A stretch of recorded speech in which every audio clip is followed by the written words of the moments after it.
오늘은 마태복음 5번째 시간입니다. 주 예수 없는 행복에 속지 말라는 제목으로 하나님 말씀 증거하도록 하겠습니다. 여러분 영화 좋아하십니까? 네, 좋아하시죠? 저는 추석 연휴에 조금 시간이 내서 수리남이라는 영화를 보았습니다. 저는 수리하는 남자인 줄 알았더니 그런 영화는 아니더라고요. 재미있다고 소문이 나서 시간을 내서 좀 보았는데 스토리가 굉장히 재미있었어요. 근데 막 칼로 총으로 사람 죽이는 장면은 저하고는 좀 맞지 않았습니다. 저는 사실 그런 영화 별로 안 좋아하거든요.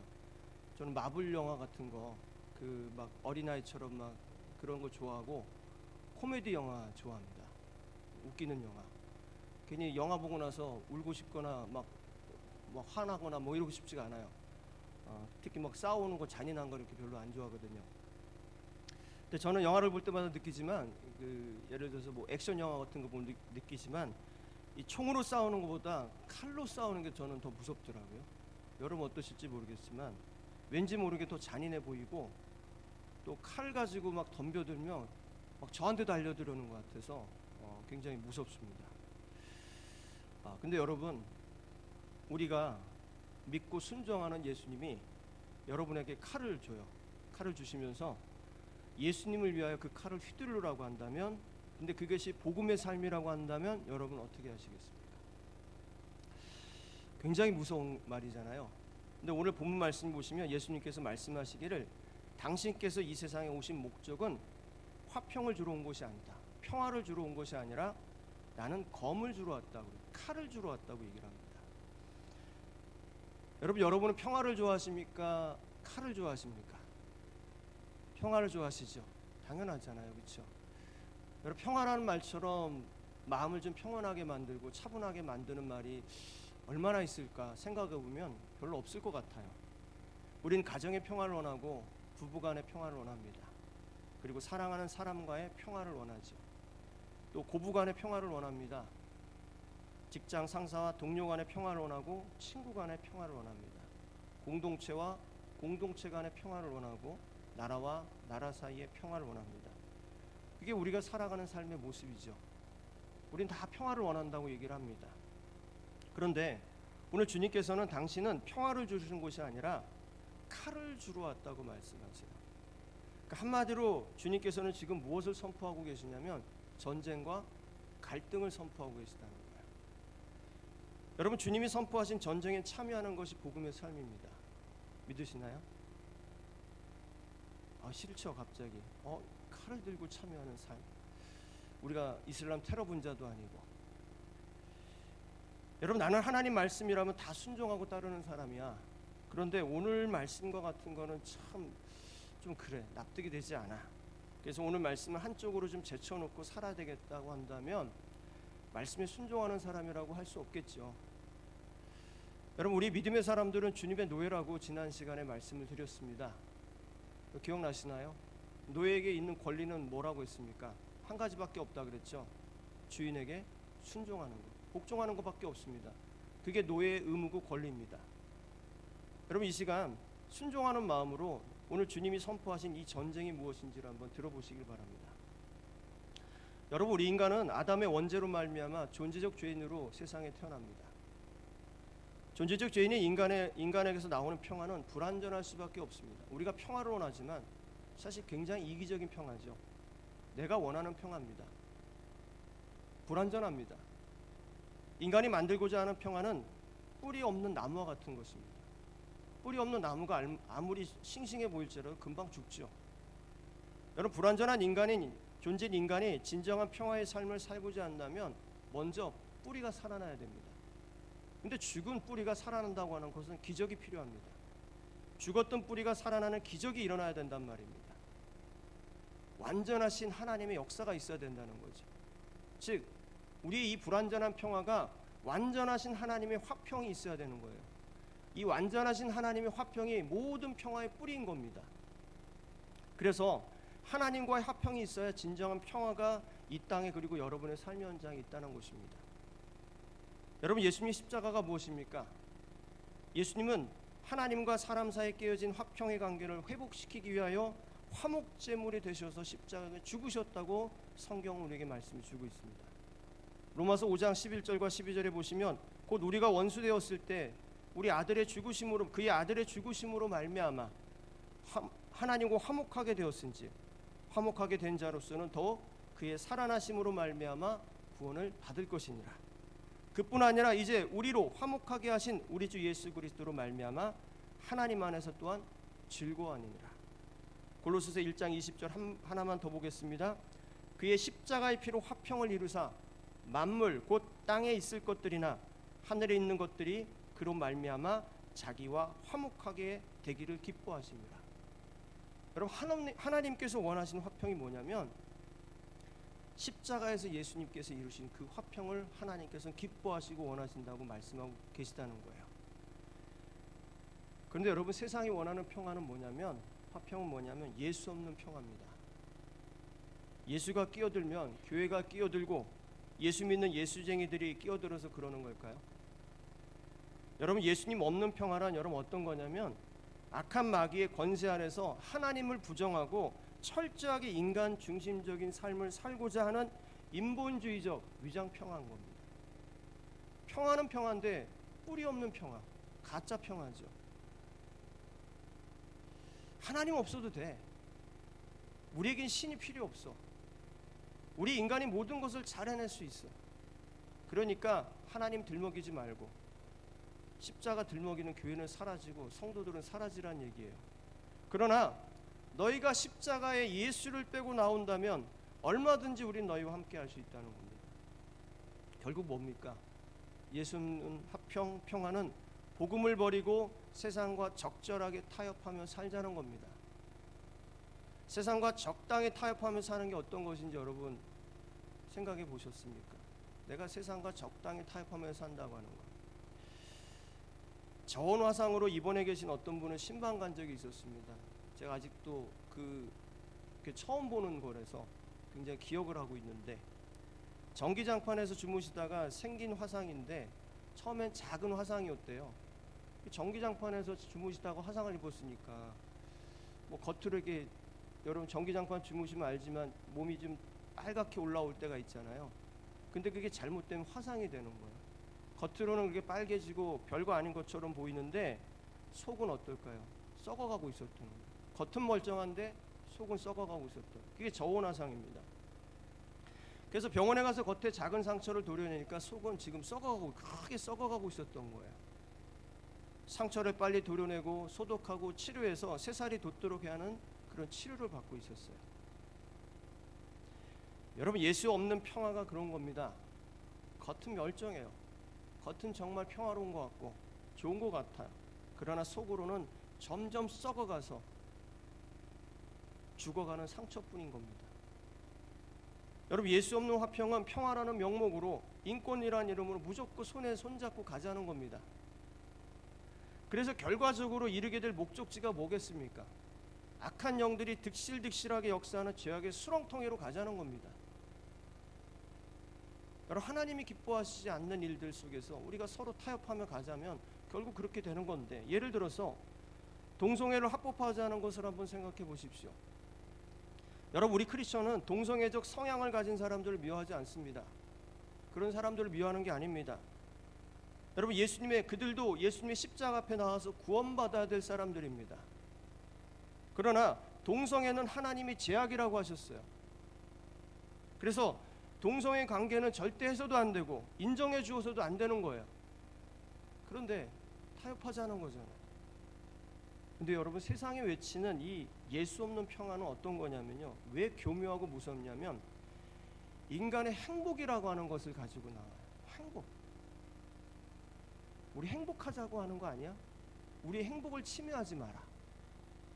여러분, 세상에 행복을 원하지 않는 사람이 어디 있겠습니까? 여러분, 행복하길 원하시죠?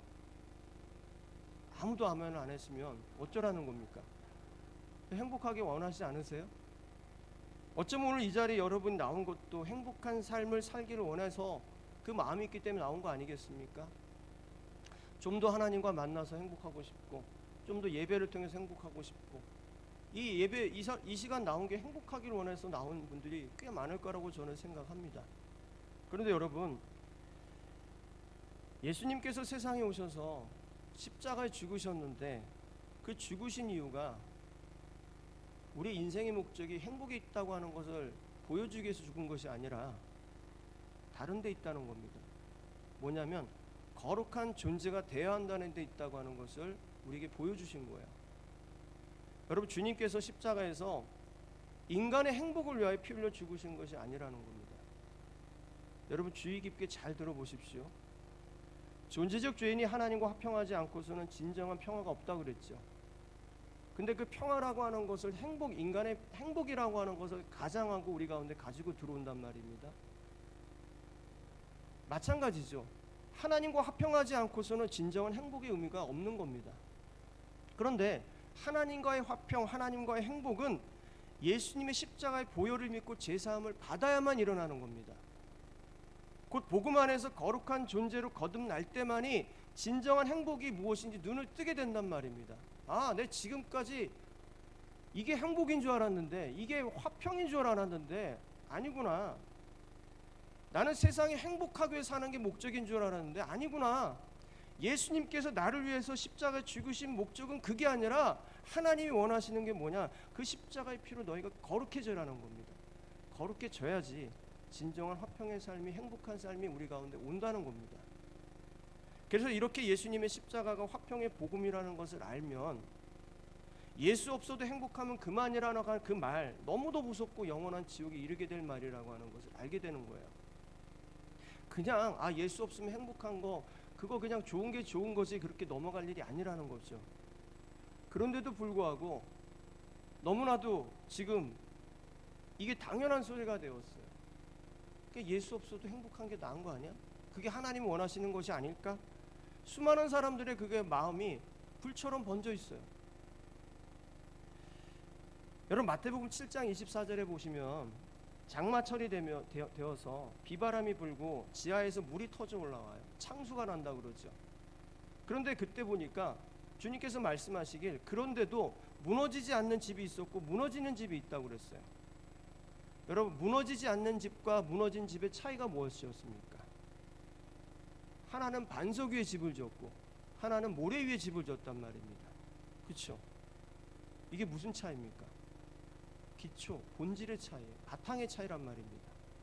예수 없어도 행복하면 그만이라는 말은 기초 없이 집을 짓겠다는 소리가 똑같은 거예요. 내가 그냥 대충 그냥 기둥 세우고 살면 되겠지 하는 거랑 똑같단 말입니다. 여러분, 이게 우리 삶에도 굉장히 많아요. 예를 들어서 예수는 나중에 잘 믿으면 되니까 지금 열심히 공부하고 열심히 취업 준비해라. 만약에 아이들에게 그렇게 독려하고 있다면, 우리 청년들에게 그렇게 독려하고 있다면 그게 바로 모래 위에 집을 짓게 하는 거예요. 예수는 적당히 천국 갈 만큼 믿어라. 적당히 천국 갈 만큼 믿는 믿음이 어느 정도인지 모르겠지만 믿어라. 그래서 세상에서 성공하고 잘 되는 게 중요해. 야, 예수 믿는 이유가 뭐겠어? 세상에서 부자 되고 잘 사는 거 아니야? 여러분, 그게 예수 믿는 이유가 됩니까? 여러분, 이런 물질주의고 번영신앙이요, 예전에만, 저는 10년 전에만 제가 막 목회 막 개척하면서 한참 뭐 조엘 오스틴이나 그런 목사들이 막 가지고 들어왔는데 지금도 얼마나 인기인지 모릅니다. 기가 찰 정도입니다. 뭐 절대로 가난해지지 않는 법을 가르쳐 주는데요. 그래서 제가 가만히 들어봤죠. 저도 가난해지기 쉽지 않아서. 그런데 뭐 얘기하냐면 헌금에 대한 얘기를 하는 거예요. 헌금을 이렇게 해라 저렇게 해라 쫙. 아니, 하나님하고 거래하자는 얘기예요. 야, 너희가 이만큼 하면 하나님 이만큼 해주실 거야. 그러면서 막 부자 된 사람들 얘기를 해주는데, 그러면 그 자리에 앉아 있는 사람들 다 부자 돼야 되는 거예요? 아니, 뭐 다단계 뭐 사업입니까? 뭡니까 그게? 저희가 이제 유튜브 채널 영상을 이제 한 도달 됐잖아요. 어떤 분이 이제 저희 지방 성도님인데 저에게 그 메시지가 나왔어요. 목사님, 헌금의 종류가 도대체 몇 가지입니까? 그러더라고요. 아니, 그게 무슨 소리냐고. 그래서 어떤 걸 보여줬는데 와, 정말 별의별 헌금이 다 있더라고요. 한 100가지가 됩니다. 한번 들어보실래요? 좋은 검사 결과 헌금. 이게 뭔가 저는 고민했어요. 어르신들이 많으니까 뭐 건강검진하고 뭐 병원 갔다 오면 좋은 검사 나오면 헌금하라고 해서 좋은 검사 결과 헌금이라고 하는 게 있고, 그런 거라고 생각이 돼요. 깨달음 헌금이라는 게 있어요. 제가 좀 몇 가지만 얘기하면, 깨달은 헌금. 여러분 오늘 깨달으시면 헌금 내십시오. 또 우리 아이들, 청년들 취직하는데 시험 잘 치는 헌금. 아직도 있더라고요. 1,000번째 헌금. 1,000번째 헌금에서 이게 1,000번을 나눠서 내는 거라며요. 그렇죠? 이게 하나님 말씀을 왜곡해도 이렇게 왜곡해서는 안 되죠. 1,000번째가 1,000번을 일하는 게 아니에요. 1,000번이 아니라 1,000번째예요. 1,000마리를 한꺼번에 번제로 드렸다는 얘기인데, 이걸 교묘하게 1,000번째, 1,000번을 쪼개서 내라. 아니 한 번에 내라고 하면 되지 뭘 또 1,000번에 나눠서 내라 그래요. 뭐 정성을 쏟으란 얘기겠죠. 3년 동안. 또 이런 것도 있어요. 목사 차량 헌금. 여러분 저를 위해서 차량 헌금 좀 하십시오. 제가 제일 기가 찬 건 이거예요. 대출 헌금. 대출 받았으면 거기에 맞게 또 헌금하라는 거예요. 아니 돈이 없어서 대출 받았는데 헌금하라 그러면 그게 뭡니까 또. 여러분 만약에 부자가 되는 게 주님을 믿는 이유라면, 잘 사는 게 주님 믿는 이유라면, 그 자리에 그런 메시지 듣고 부자가 안 된 사람들 믿음 없는 거예요? 믿음 없는 겁니까? 그러니까 계속해서 이런 데 빠지면요, 계속해서 더 자극적인 데를 찾아가는 거예요. 더 나에게 뭔가 자극 줘서 내가 뭔가 좀 해봐야 되겠다. 여러분 이게 결국은 모래에 집을 짓게 하는 거예요. 지옥 갈 소리 하고 있단 말이에요. 예수님은 평화주의자야. 그러니까 동성애고 뭐고 그냥 다 인정하고 살자. 좋은 게 좋은 거 아니야. 이게 모래 위에 집을 짓는 거고 다 함께 죽자는 타협주의자들의 미혹인 겁니다. 여러분 예수님을 전심으로 믿으면 예수님 없어도 행복하다고 하는 말은 거짓이라는 사실을 너무도 분명하게 알게 됩니다. 진리가 외면당하고 복음이 없는데도 평안하다 하는 그 거짓 설교에 귀 기울이지 않게 된다는 겁니다. 여러분 인간의 탐욕이 얼마나 끝이 없고 채울 수 없는 무적인 것 같은 건지 아십니까? 그래서 전도서 1장 8절 이렇게 말하잖아요. 눈은 보아도 족함이 없고 귀는 들어도 가득 차지 아니하다. 보아도 그 탐욕의 끝이 없다는 거예요. 들어도 내가 채워지는 게 없다는 거예요. 여러분 예수님은 없는 행복을 위해 달려간 인생의 끝을 한번 생각해 보셨습니까? 여러분의 끝은 어디입니까? 여러분 예수님 없이 행복을 위해 달려가는 인생의 끝은요, 그 끝에 맞이하게 될 것은 주님의 엄중하고 단회한 심판뿐이 없습니다. 세상에 속한 사람들은 인생의 끝날에 주님의 준엄한 심판 앞에서 땅을 치고 후회해도 소용없는 인생을 지금 열심히 달려가고 있는 거예요. 근데 여기 지금 나온 여러분들은 아니잖아요. 주님을 믿는 사람들이 주님 앞에 서는 날 세상에 속한 사람들과 똑같이 땅을 치고 후회할 인생을 산다면 차라리 안 믿고 지금 마음대로 사는 게 낫지 않겠어요? 지금 차라리 안 믿고 마음대로 살다가 내 행복을 위해서, 이기적인 탐욕을 위해서 살다가, 그렇게 종교적인 생활하다가 그렇게 예수 믿다가 그때 가서 똑같이 땅을 치죠. 근데 내가 믿었다고 했는데, 날마다 주여 주여 했다고 했는데 주님께서 내가 너를 도무지 알지 못한다고 한다면 이게 얼마나 지금 억울한 얘기가 됩니다.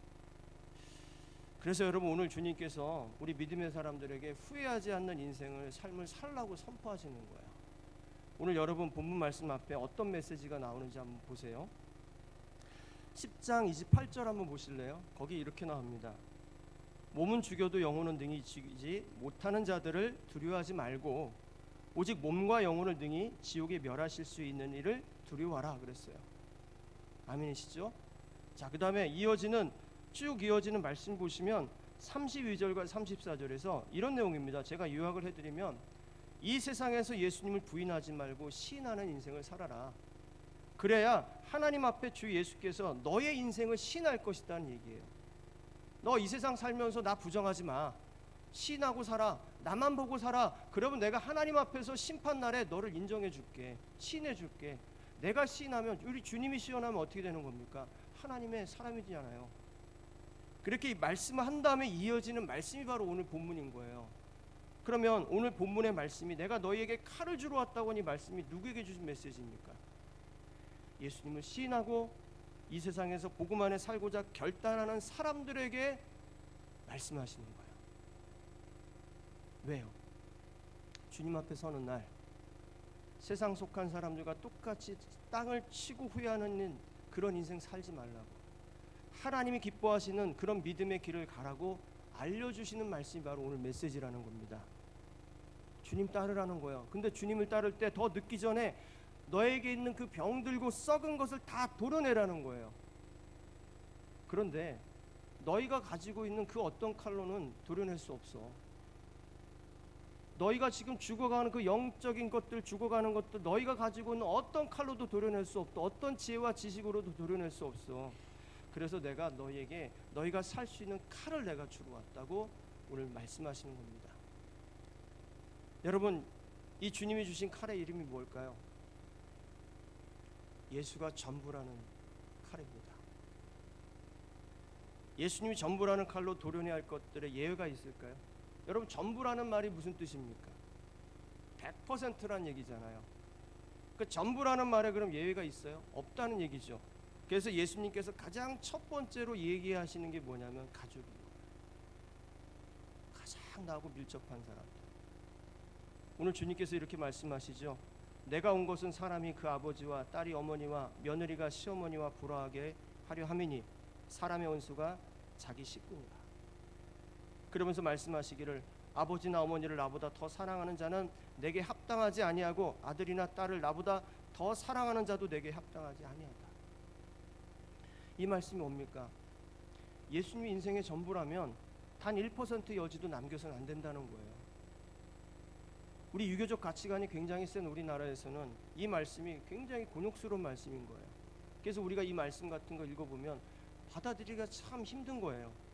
우리나라뿐만이겠습니까? 가족관계가 얼마나 중요한 겁니까?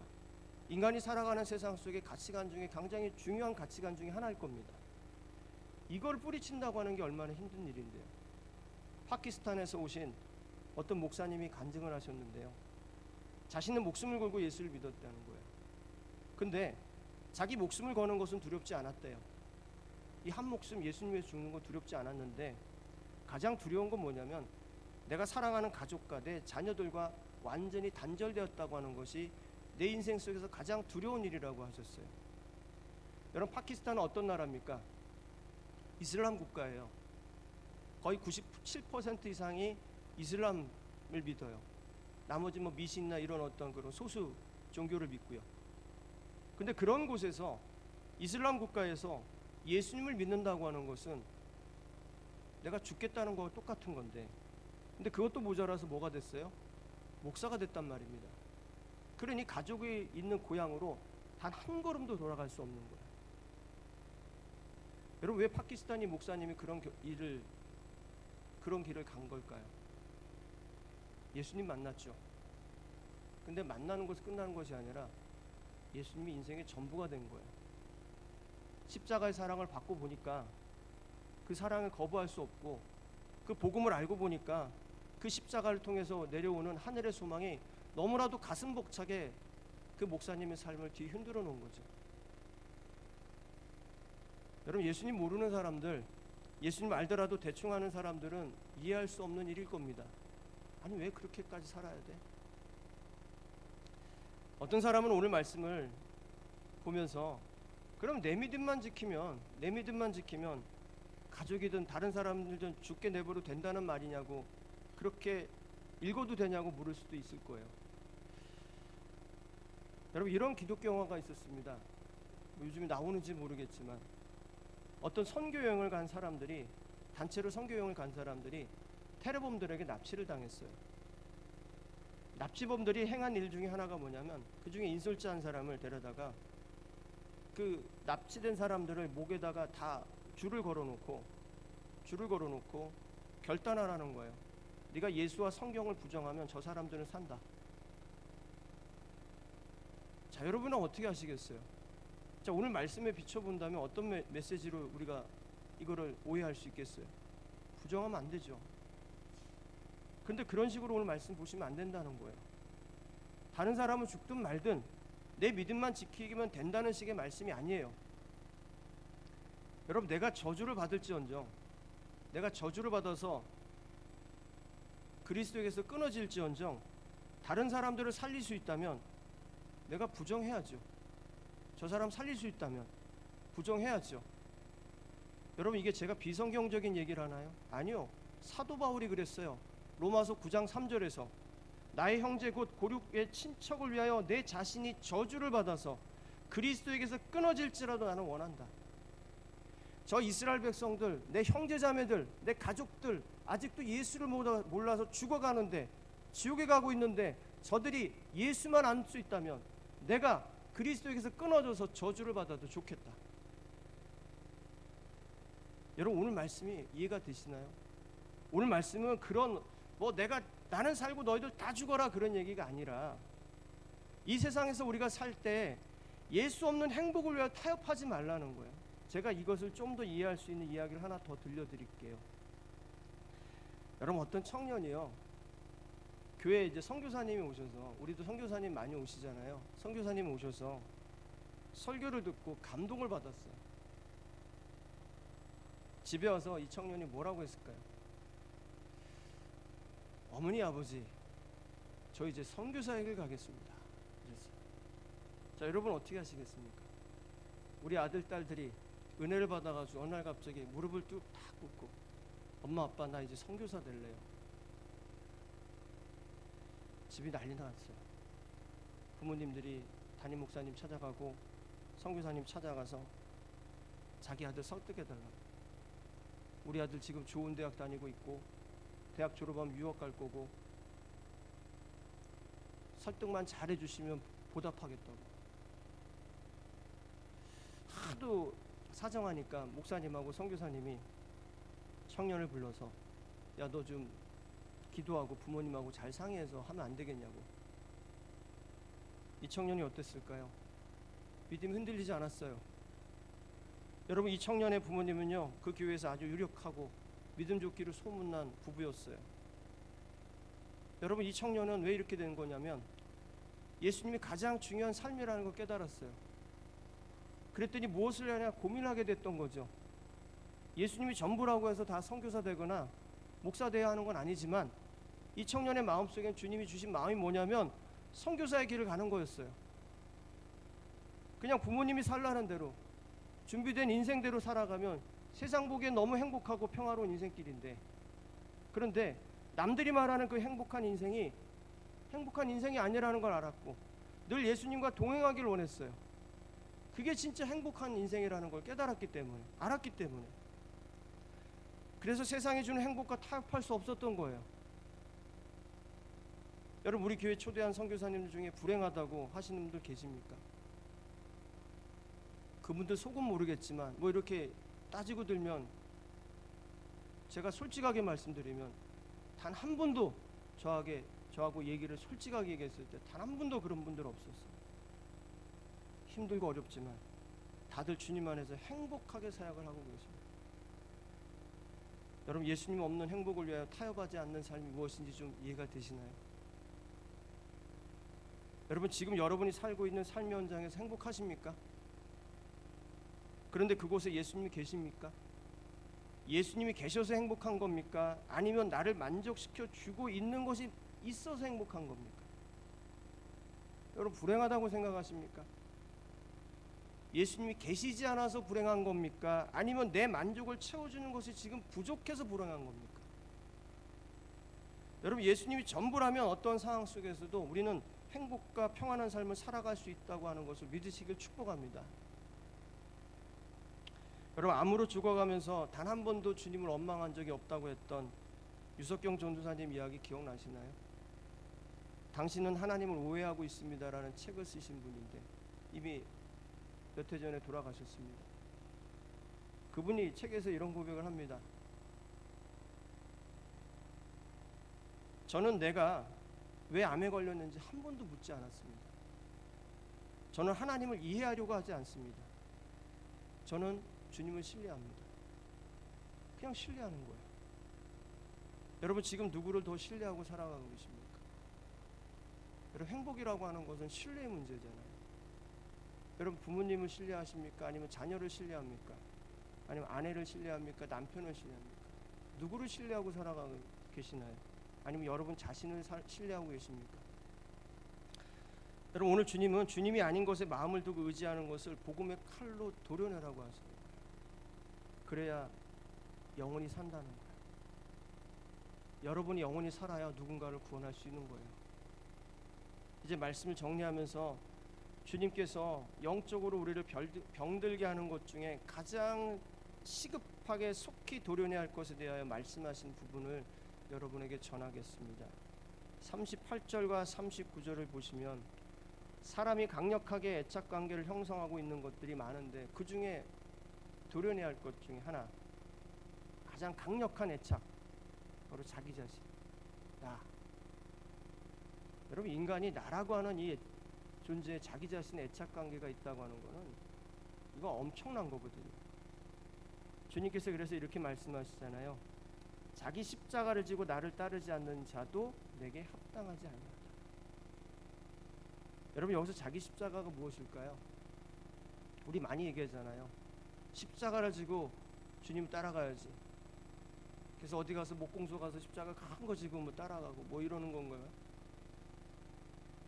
여러분 자기 십자가는 뭐냐면 주님보다 더 사랑하는 것을 버리는 거예요. 주님보다 더 사랑하는 것을 버리는 거. 여러분 마가복음 10장에 보면 어떤 부자가 예수님께 급하게 달려와서는 무엇을 구합니까? 어떻게 하여야 영생을 얻을 수 있겠습니까? 그때 주님께서 말씀하시죠. 살인하지 마라, 간음하지 마라, 도둑질하지 마라. 이런 계명을 지키라고 말씀하세요. 그랬더니 그 부자가 얘기하죠. 주님, 나는 어렸을 때부터 철저하게 다 지켰습니다. 그러자 주님께서 그를 보시고 사랑하는 마음으로 이렇게 얘기합니다. 너에게 아직도 한 가지 부족한 것이 있으니 너는 가서 내가 가지고 있는 것을 다 팔아서 가난한 사람들에게 주라. 그리하면 하늘에서 보화가 내게 있으리라. 그리고 그때 나를 따르라 얘기합니다. 주님께서 말씀하신 게 뭐냐면 다 팔고 나를 따르라는 거예요. 이 사람이 어떻게 됐어요? 근심하고 돌아가잖아요. 여러분 이 부자에게 자기 십자가는 뭐냐면 주님께서 자기 십자가를 지고 나를 따르라고 했잖아요. 이 부자에게 자기 십자가는 주님보다 더 사랑하고 있는 재물을 버리는 거예요. 야, 너 지금 나를 따라오겠다고? 영생을 얻겠다고? 그러면 네가 나보다 더 사랑하는 그 재물들 다 팔아서 가난한 사람들에게 주고 나를 따라와. 그게 자기 십자가인 거예요. 이 사람에게는. 아, 내가 지금 사랑하고 있는 게 재물인데 이걸 다 버려야지만 내가 주님 말씀하신 자기 십자가를 지고 따라가는 거구나. 여러분 자기 십자가를 지고 따르라는 말은 미련을 둘 곳을 남기지 말라는 거예요. 미련을 둘 곳을 남기지 마라. 여러분 주님을 따르는 것이 영생의 길입니다. 믿으시나요? 그런데 단 1%라도 미련을 남기면 주님을 따르기가 힘들다는 거예요. 여러분 한번 보세요. 요즘에 혹시나 신앙생활이 힘드신 분들 계시면 한번 왜 힘들까 한번 생각해 보세요. 신앙생활 말고도 미련을 두고 있는 게 있기 때문에. 무슨 말이냐면 여지가 없어 보세요. 주님밖에 없어 보세요. 내가 주님만 신뢰할 수밖에 없고 주님만 따라갈 수밖에 없다. 그런 상황이라면 정말 전과 다른 신앙생활 할 수밖에 없어요. 그런데 이 교회 말고도 예수님 말고도 의지할 게 있어요. 굳이 신앙생활 안 해도 내가 행복하게 살 수 있을 것 같고 굳이 내가 교회 안 와도 내가 세상에서 살 수 있을 것 같고 굳이 내가 예수님 안 믿어도 내가 세상에서 뭔가 해낼 수 있을 것 같고 빠져나갈 구멍이 있는 거죠. 그러면 여러분 그때부터 신앙생활이 불편해지기 시작하는 거예요. 여러분 불편해지면 뭐 어떻게 됩니까? 하기 싫죠. 불편해지면 하기 싫은 거야. 근데 여지가 없어요. 단 1% 여지가 없어요. 미련 둘 곳이 없어요. 그러면 반드시 우리 주님과의 관계가 우리가 생각하는 것 이상으로 영적으로 성장하는 그런 모습이 우리 가운데 있을 거라고 믿습니다. 여러분 천국과 지옥이 분명하게 존재합니다. 그 중에 천국은 세상 그 무엇과도 바꿀 수 없는 소중한 곳이죠. 그래서 천국은 마치 밭에 감추인 보화가 같다고 하는 비유 여러분 아시죠? 한번 그 비유를 떠올려 보세요.